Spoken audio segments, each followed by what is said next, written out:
Women require adoration. Adoration means, baby, you're everything.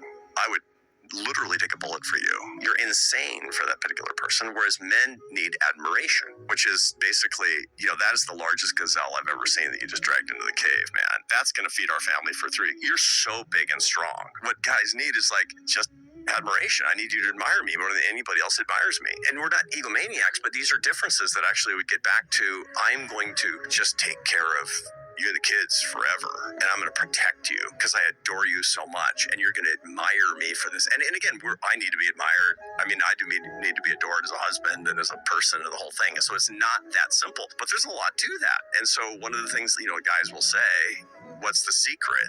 And it's number 1, adore her, and number 2, be admirable. Actually, be admirable. She's not going to admire you if you're not admirable, for God's sake. Women. Shalom, shalom, all praise, honor, and glory to Yahweh, Bahashem, Yahweh Shai, Bahashem, Raha, Kwadash, the Bahana Selda, and the apostles of the Timison who do well. A peace, blessing, and salutation to work here more pushing this truth to the four winds of the heaven, being at the forefront of the spiritual war, to make sure Jerusalem is established as a praise here on Asia again, as in the days of old. So it's another lesson coming to you through the spirit and power of Yahweh Hashem Yahushai, man. Today's lesson, I am going to speak on something I have noticed, man.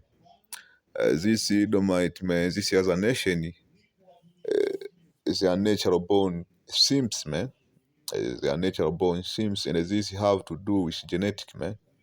This have to do with genetic because when you take an average Edomite male or any other nation or more when compared to an average Jake man out of there, Jake men they have a high testosterone, man.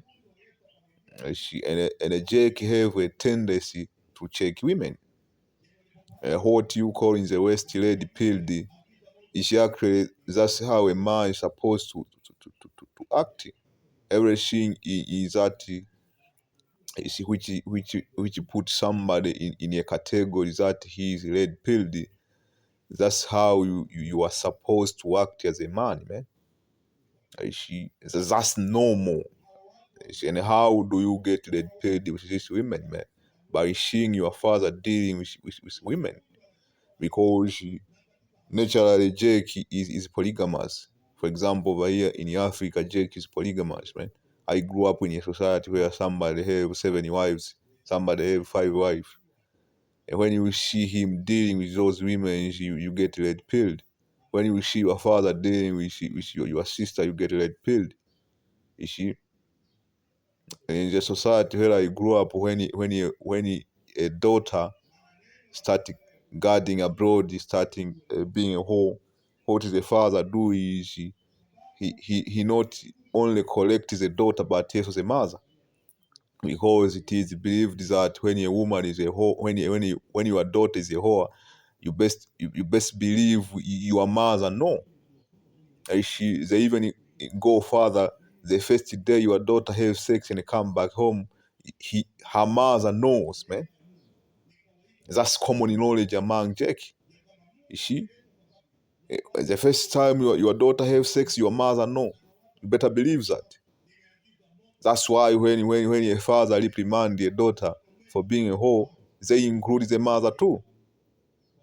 Because it is commonly acceptable that the mother also no. If the daughter is a whore, you better believe your wife also is in the same category.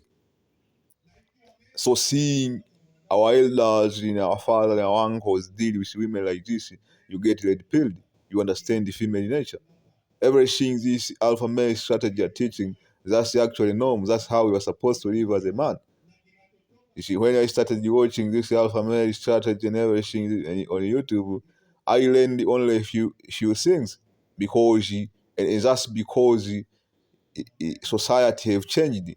But I have the fundamental. I had the fundamental, man. There was a saying over here in Africa, it's a common saying: "Do whatever you do, but don't trust a woman." I heard that saying since I was a child, man. See, when I grew up, started dealing with women, I confirmed everything. I see. I heard a lot of jakes over here, they are red pilled, and they are not watching it on YouTube, they are red pilled because that's how life is, that's how you're supposed to be. If you are masculine and say, let me put it like this, if you are masculine and you have a lot of testosterone, you can have sex with a woman and go beyond satisfying her. You see, let me put it like this. And it's a lack for my language, but I needed to say this. Throughout my relationship, there are certain women which I underperformed. There are certain women which I performed better. You see, when you compare how I treat women who I performed better and those who I underperformed, under whatever circumstance I was, because you can't have that good performance always. Sometimes you might miss it. It's for whatever reason, man. So these two women here, the one which I performed good, extremely good, and the one which I underperformed, I tend to have a voice with a woman which I performed better, man. That's nature of a man, man. And because over there in the West, your testosterone are fucked up. There was a statistic which said, man, the average American male or the Western male, his testosterone, this wire is 10% below your senior, man. Actually, your senior have much more testosterone than you young niggas, man. How can you red pilled? How can you red pilled? Let's say you are red pilled. You have all of this mindset, you are red pilled, you are an alpha, and you can't satisfy a woman, man. You lose confidence. That's what it is, man. That's how men we are created like that. So you need to work on your testosterone. You see, if we work on your testosterone, you will be red pilled naturally, man. Trust me. See, I have been there. You see, that's why you see a lot of these alpha male channels, man. When you go to the comment board, a lot of them are Edomite and this other nation. Why? Because of testosterone. The way society was created, man, you lack testosterone, so you have a low self-esteem naturally. And I am showing you this video because it tell you how Esau have taught you to be. You see? And the testosterone cannot only be suppressed, you can suppress your testosterone because of your food you are living, the environment, the geography. See? The geography you are in. You see? Many, especially in the global south over here, they tend to have higher testosterone. That's what Esau is not telling you. See? You have certain brothers who can go and hour with a woman, more than an hour with a woman, and it is normal. They are not taking a drug or anything like that. You see? You have resilience because of the environment. You see? And like over there in the West, everything is instant. Everything is instant. Everything is instant.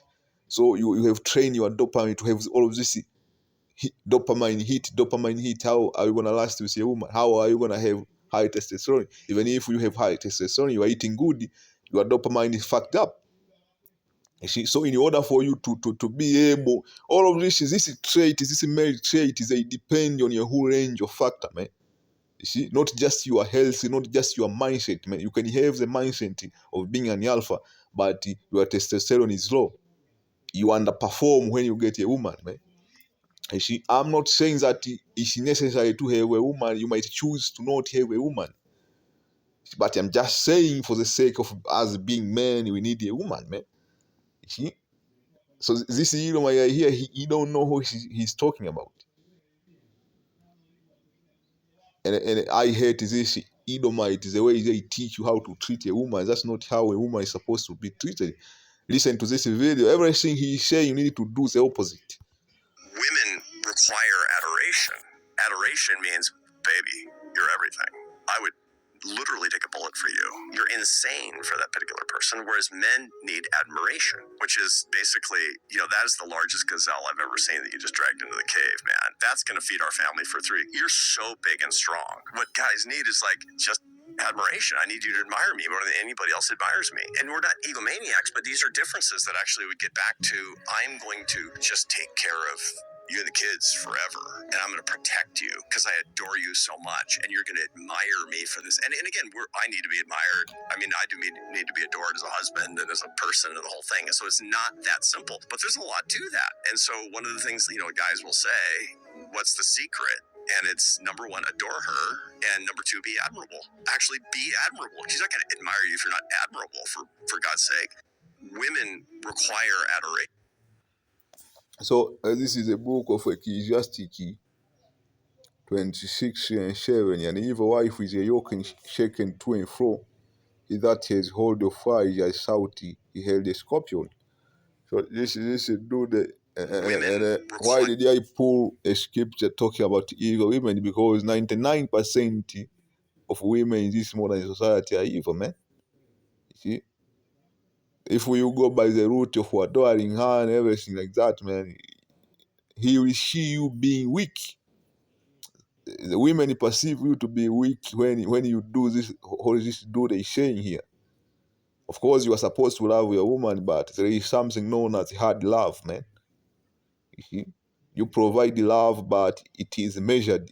You measure it. You reward her when she do something good. You direct her, you collect her. It's not controlling, it's direction. Provide that. That's how men you're supposed to lead. Over there in the West, you call it controlling. No, man. See? You put certain limitation. You set a boundary. All of these things, man. See? If he needed to be correct, you correct her. If she needed to be put out of the house, you put her out of the house. And you tell her, hey, man, if you do this and this and this, I will put you out of the house, man. You see? You see? We are living in a difficult time where it's not time to play around, man. It's not time to do all of this what he's saying, man. A drunken woman in God abroad, a lot of women in the West, they are drunk, is a drunkard. And a woman is not supposed to drink alcohol, period, man. I'm always surprised in the West, these women are in the bad thing. A woman is not supposed to drink alcohol. That's ancient Mayan custom. What happens when a woman drink, man? Because they have they are lightweight when it's come to drinking. Of course, you have women out of there who are heavy drinking, and that come through drinking things childhood to adulthood. But a lot of women, when you take a woman, a 25 years woman who haven't touched alcohol, and you give her a beer with 4% alcohol, he gonna take off her clothes, man. When he finishes that beer, they are lightweight. That's why our ancestors, because they are wise, they came with a strategy to prevent these women to drink. A woman is not supposed to drink, period, man. These children are not supposed to drink, period. A drunken woman in Ghana abroad causes Gishenga. Don't get married to a woman who drink, man. Period. Even if it is one beer, man. You see? She will not cover her own shame. See? A woman who drink, she will not cover her shame. Why? Because they are light. They get drunk faster. And when they get drunk, they don't even know where they are. You see? Back in the old, there was a strategy. If we wanna sleep with a woman here, get her drunk. She won't even know when she wake up how she ended up in that house, or it's a guest out or whatever, man. You see, the whole Adam of a woman may be knowing her how to look when eyelid. If thy daughter be shamed, keep her straight. How do you keep your daughter straight without your mother? It starts first with her mother. When you keep the mother straight, you keep the daughter straight. Let she abuse herself through overmuch liberty. How does she get that liberty, man? Her mother encouraged her. Society encouraged her, especially the Western society, which over and imputed her and marvel not if she trespass against her. If you keep her straight and she's not getting straight, put her out of the house, even if she's your daughter, man. But amen, there are certain laws, especially in the West, you need to look for those laws. But over here, you can put her out. She will open her mouth as a chest traveler when she has found a fountain and a drink of every water near her by every hedge where she sit, man. You see? Getting fucked around, man. And they open her quiver against every arrow. See? the grace of a wife. He was talking about a daughter, now he's talking about a wife, because they go hand in hand, like what I was telling you. The grace, what I was telling you, Saraka. The grace of a wife who delight her husband, and her discretion will fatten his bone. A silent and loving woman is a gift of the Lord, and there is nothing so much worthy as a mind well instructed. A shamefaced and a faithful woman is a double grace, and her continent mind cannot be valued. As the sun, when it arises in the high heaven, so is the beauty of a good woman is the ordering for. And the beauty here is not talk about the appearance, man. Appearance coming second.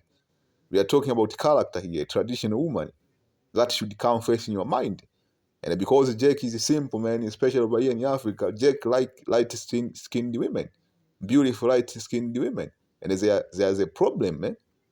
See, his look should come second in your mind. First, look her character, man, her virtue, and everything. There is no virtuous woman, man. It's like sorry, man, sorry. So, this is just say shalom. I hope you're edified. On to the next thing.